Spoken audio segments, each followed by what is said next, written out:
Hola chicos, y hoy en el Rincón de Ale les hablaré de la enfermedad de Chagas. Veremos qué es la enfermedad de Chagas, cómo se transmite, cómo se distribuye a nivel mundial y específicamente hablaremos algunos puntos sobre España, el diagnóstico de laboratorio y el tratamiento y la prevención de esta enfermedad.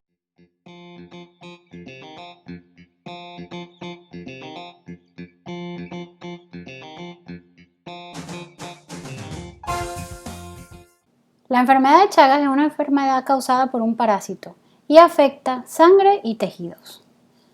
El parásito que la causa es un protozoo flagelado, por esa colita que le ven ahí en la imagen, llamado Trypanosoma cruzi.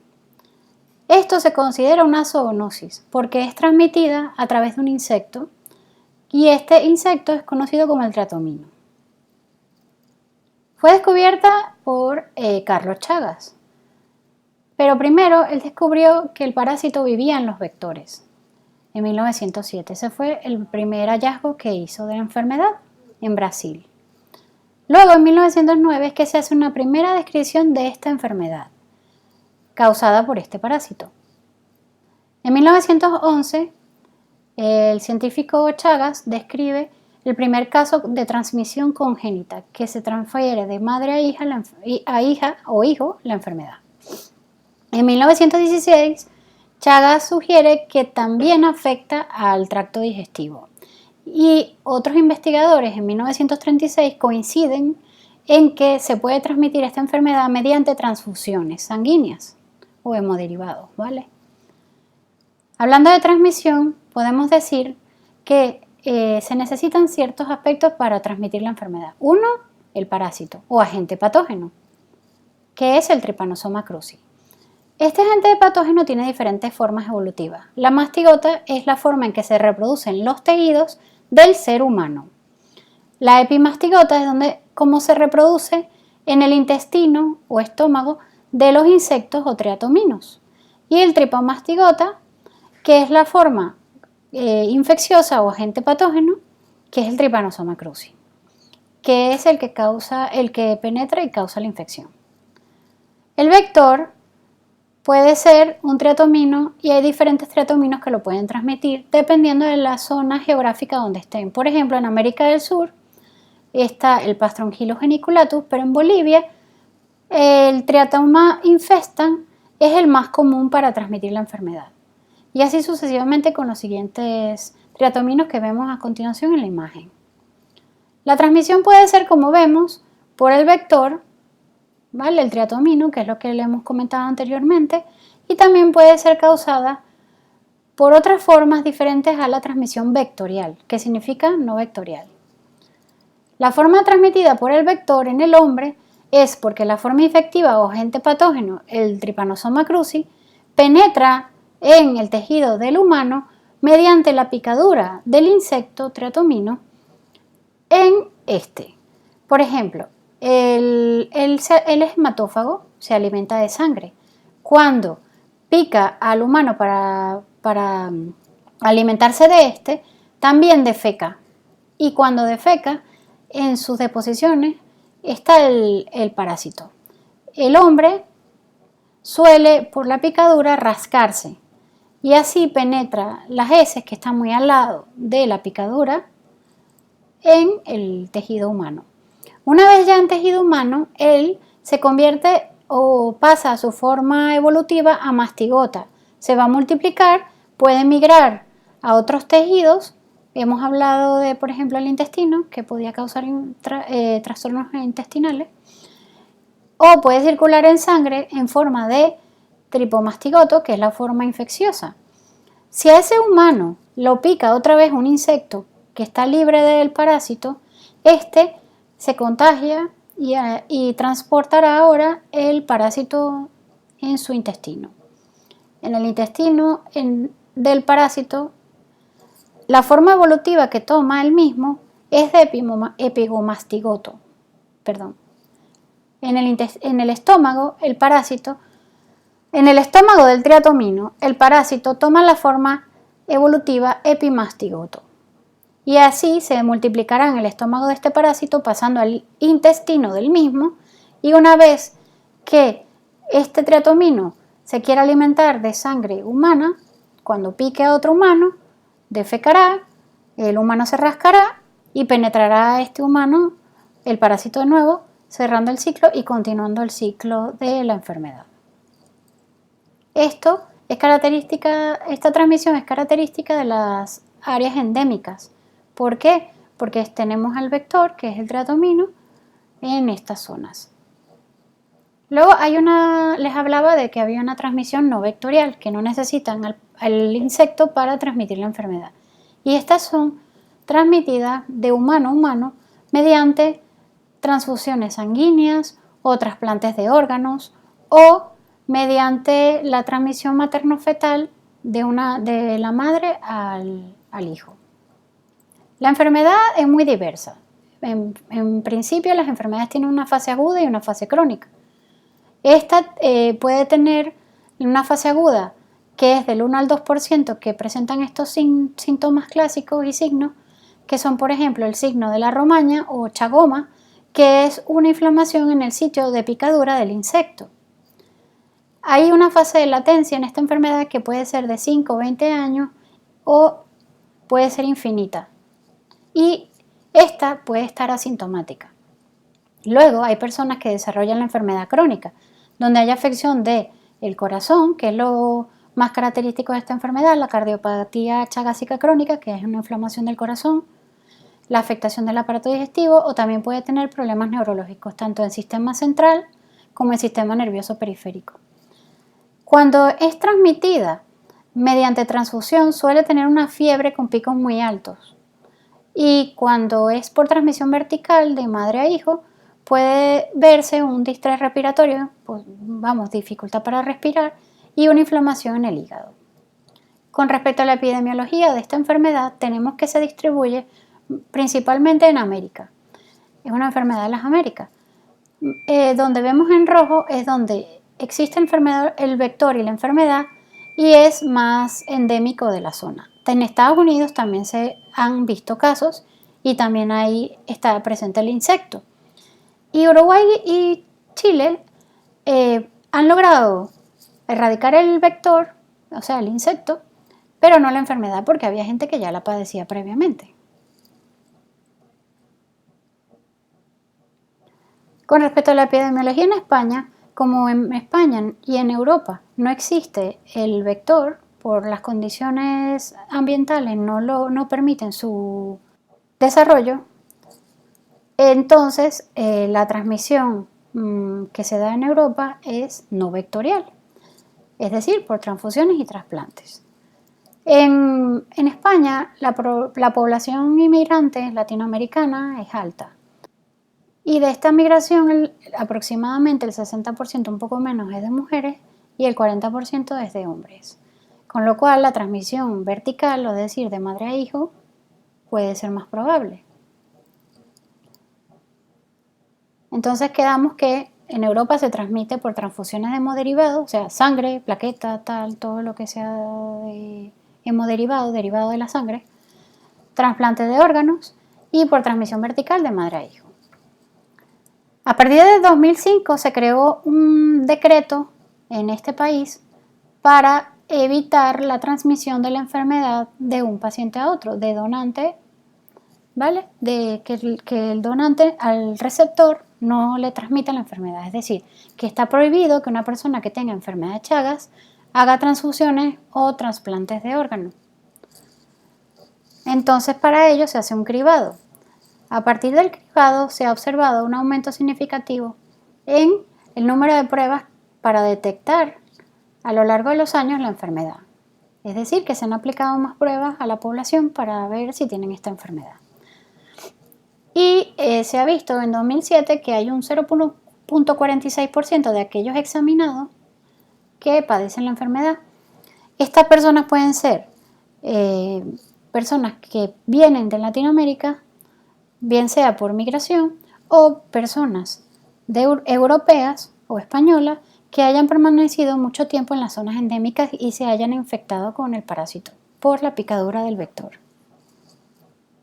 Con respecto al laboratorio, esto se diagnostica de dos formas. Se evalúa la presencia del Trypanosoma cruzi en el humano, o se evalúa la presencia de anticuerpos, es decir, la forma del sistema inmunológico de atacar o la respuesta del sistema inmunológico para atacar al parásito, ¿vale? Suele usarse el diagnóstico parasitológico en el Chagas agudo y en las zonas endémicas mayoritariamente. Bueno, la detección directa del parásito es ver el parásito. Vamos a verlo directamente en el microscopio.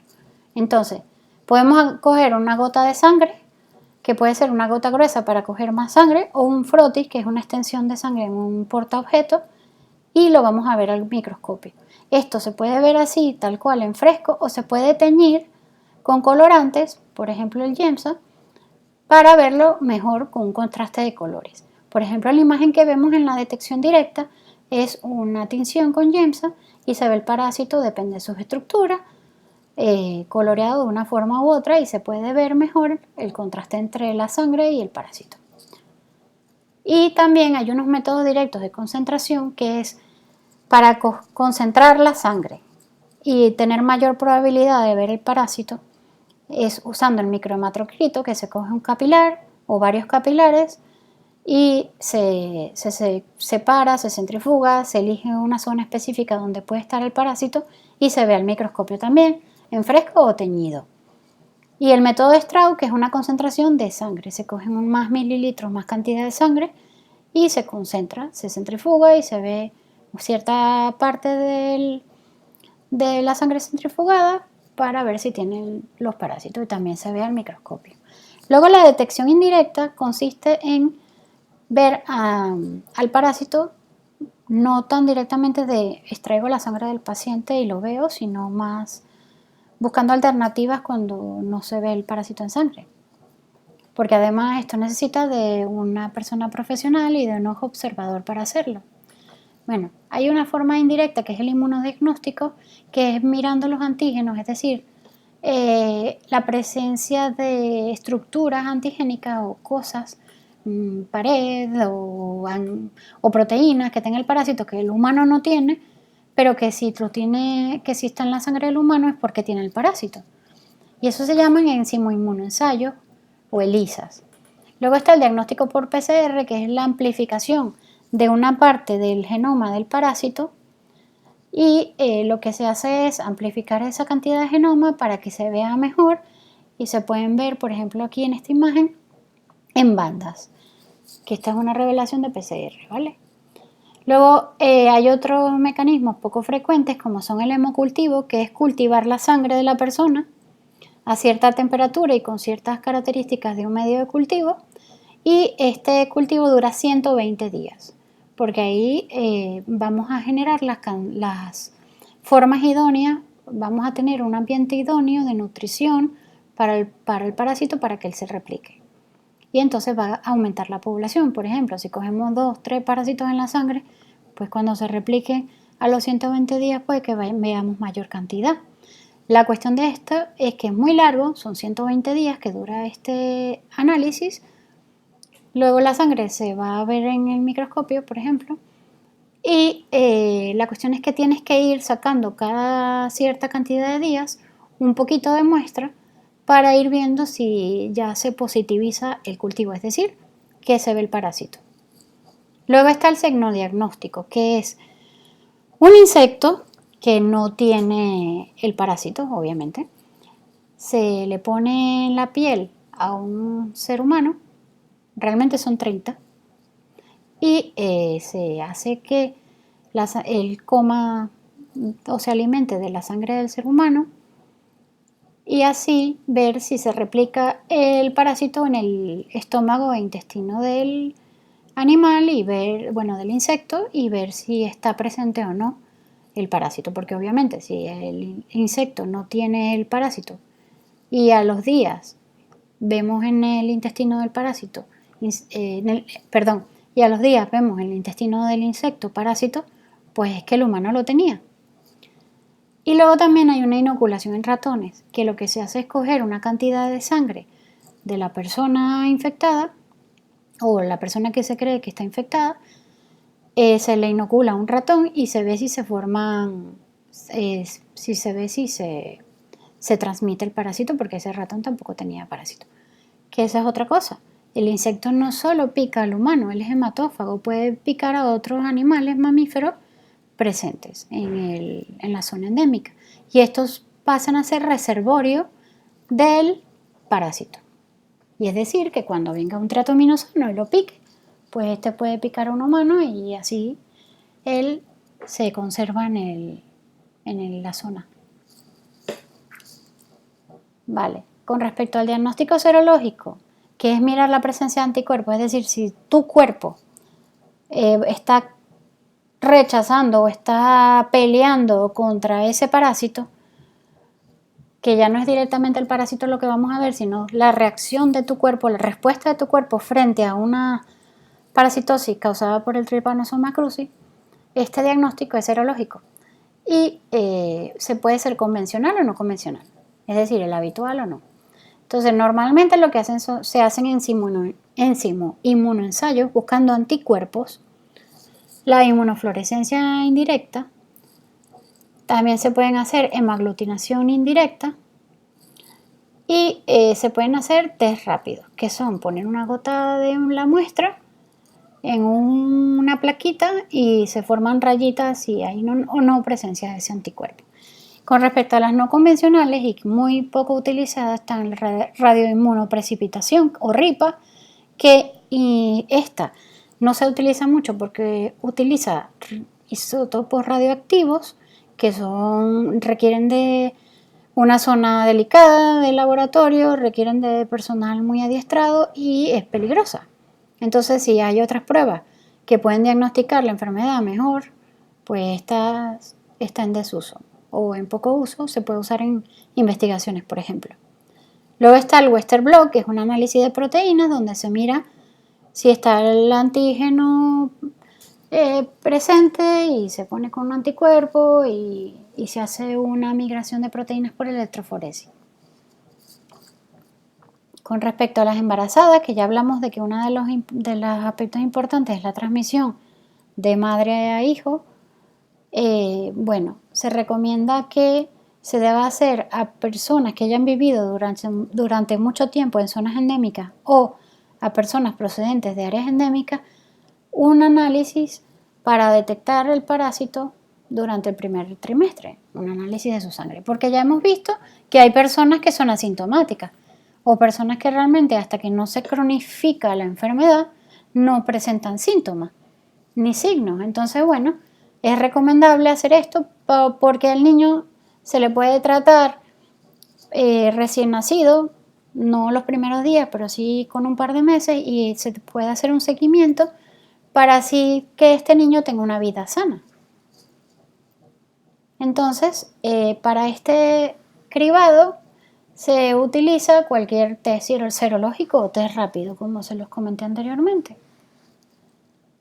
Y si da positivo, se tiene que confirmar con otro más importante y con mayor especificidad y sensibilidad, que puede ser una ELISA o una inmunofluorescencia indirecta. Y en casos dudosos, se recomienda utilizar otro test serológico diferente al que ya se ha utilizado y se puede valorar si se hace una PCR o no. Con respecto al tratamiento, este se hace con nifurtimox y benznidazol, que son los tratamientos que se utilizan, ¿vale? Pero estos son tóxicos y teratogénicos. Entonces, realmente la toxicidad viene porque ellos forman radicales libres y metabolitos electrofílicos que afectan al parásito, afectan las macromoléculas del parásito. Entonces, básicamente, el parásito se va a morir por estrés oxidativo, que es realmente un deterioro celular. Y como habíamos hablado, que no lo he comentado antes, el parásito es un ser unicelular. Entonces, ahí el deterioro del parásito. Se ha demostrado que los fármacos nifurtimox y benznidazol pueden producir efectos sinérgicos, es decir, que se ayudan o mejora su efecto con la aspirina. Y son muy útiles para el tratamiento de las chagas en fase aguda. Es importante para el tratamiento conocer la cepa, o sea, Sí sabemos que es el Trypanosoma cruzi, pero hay varios tipos de Trypanosoma cruzi. Por ejemplo, sabemos que somos humanos, pero estoy yo, del Rincón de Ale, estás tú, que me escuchas, ¿entiendes? Entonces, tenemos que saber quién es, si soy yo, si eres tú, o por ejemplo, si es otro. Y eso influye mucho en el tratamiento, porque este tratamiento no funciona con todas las cepas del parásito. Entonces, si la enfermedad está en fase crónica, son de poca eficacia, porque hay más parásitos, ya ha causado más daño y puede causar efectos secundarios más graves, porque bueno, pues si el fármaco ya causa problemas y la persona ya tiene problemas causados por la enfermedad, pues puede deteriorar más el sistema de la persona. La enfermedad no tiene cura y entonces el tratamiento consiste en dar este tratamiento si tienes la enfermedad, preferiblemente en fase aguda que fase crónica, tratar los síntomas, que también se utiliza, pero lo más importante es prevenir la enfermedad y utilizar métodos de cribado, es decir, esa población que aparentemente está sana, tratar de hacer el cribado o hacer una forma de ver qué porcentaje de esa población sana está enferma. Por ejemplo, como no se puede transfundir ni trasplantar órganos o sangre de una persona infectada o enferma a otra que no es, a otra sana, a un individuo sano, pues se tiene que evaluar si está el parásito o no en la sangre de esa persona que quiere donar, trasplantar o lo que sea.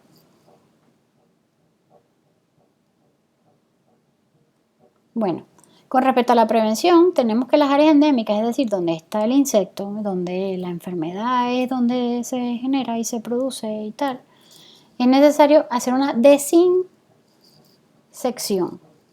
O sea, tratar de eliminar el vector, matarlo, por ejemplo, como una fumigación, algo así, pero con el insecto.